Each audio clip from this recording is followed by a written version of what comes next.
Специјалното јавно обвинителство излегува од своите ингеренции и се однесува како судски, а не како обвинителен орган, оцени денес Антонио Милошевски од ВМРО ДПМН. Веќе неколку дена и Катица Јанева и Зоран Заев немаат објаснување за јавноста зошто е повлечено обвинението и зошто се уште нема судска разрешница за случајот, вели Милошевски. Катица Јанева се откаже од предметот пуч со срамно образложение дека фактичката состојба прикажана во обвинителниот акт била во спротивност со наводни докази кои што таа ги обезбедила за други два предмета, обвини Милошевски. Тој вели дека доказите треба да ги оценува судот, а Јанева и специјалното јавно обвинителство во моментот се обвинителски орган, а не судски совет.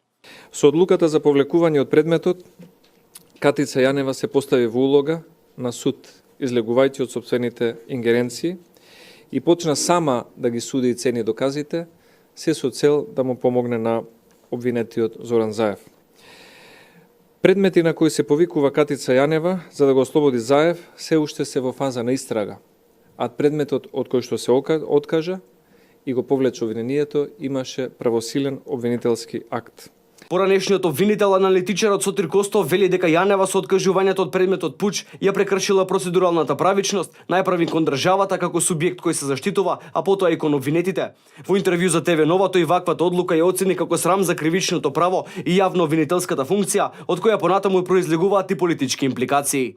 Лично мислам дека на најдрзок, безобразен и срамен начин, со соопштение од неколку реда, ни соопштија специјалното јавно обвинителство, на чие чело стои Катица Јаневска, ни соопштија дека се откажуваат од понатамошното гонење на Зоран Заев и Зоран Верушевски за кривични дела, меѓу другото и кривични дела против државата. Сега веднаш прашувам, каде се тука театралните пресконференции кога ја ништеа презумцијата на невиност, кога објавуваа битие на кривични дела и така натаму. Мислам, најмалку што требаше да направат е да излезат со една пресконференција и да ги објават, а потоа и образложат причините зошто тоа го направиле.